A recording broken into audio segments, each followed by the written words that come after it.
கடந்த 20 வருடங்களில் நீதிபதிகள் நியமனத்தில் ஏற்பட்ட சர்ச்சை குறித்த அறிக்கையை அரசு தரப்பு வழக்கறிஞர் முகுல் ரோஹத்கி உச்சநீதிமன்றத்தில் தாக்கல் செய்துள்ளார். இதுகுறித்த கூடுதல் தகவல்களை எமது சிறப்பு செய்தியாளர் சலீம் தருகிறார். இந்தியாவில் கடந்த 22 வருஷமாக புதிய நீதிபதிகள் நியமிப்பதாக இருந்தால் யார் நியமிப்பார்கள் அப்படின்னா நீதிபதிகளே நியமித்து வந்தார்கள். ஆனால் இப்பொழுது ஒரு புதிய சட்டம் ஒன்று கொண்டு வரப்பட்டிருக்கின்றது.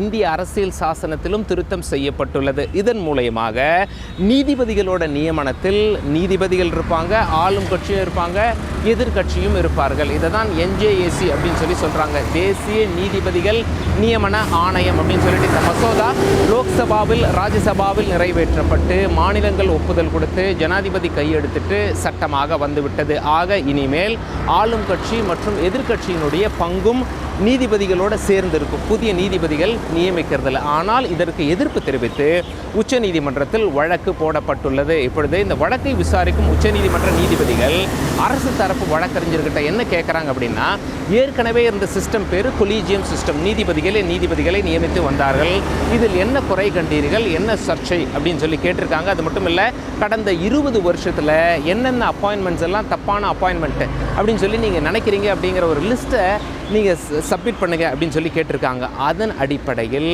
அரசாங்கம் தரப்பில் அரசாங்க வழக்கறிஞர் சீல்டு கவரில் லிஸ்ட்டை கொடுத்துருக்கார். யார் எந்தெந்த நீதிபதிகளுடைய அப்பாயின்மெண்ட் எல்லாம் சர்ச்சைக்குரிய அப்பாயின்மெண்ட் அப்படிங்கிற லிஸ்ட்டை இன்னைக்கு உச்சநீதிமன்றத்தில் தாக்கல் செய்துள்ளார். அது மட்டும் இல்லை, அரசு தரப்பில் நம்ம விசாரித்து பார்க்கும்போது என்ன சொல்கிறாங்க அப்படின்னா, 100 அப்பாயின்மெண்ட் ஏற்கனவே பண்ணியிருக்காங்க அப்படின்னா அதில் 5 அப்பாயின்மெண்ட்டில் அரசுக்கு உடன்பாடு இல்லாமல் இருந்தது. அதனால தான் இந்த கொலீஜியம் சிஸ்டமை ரத்து பண்ணிட்டு புதிய சிஸ்டமை கொண்டு வந்திருக்காங்க, தேசிய நீதிபதிகள் நியமன ஆணையம் அப்படின்னு சொல்லிட்டு.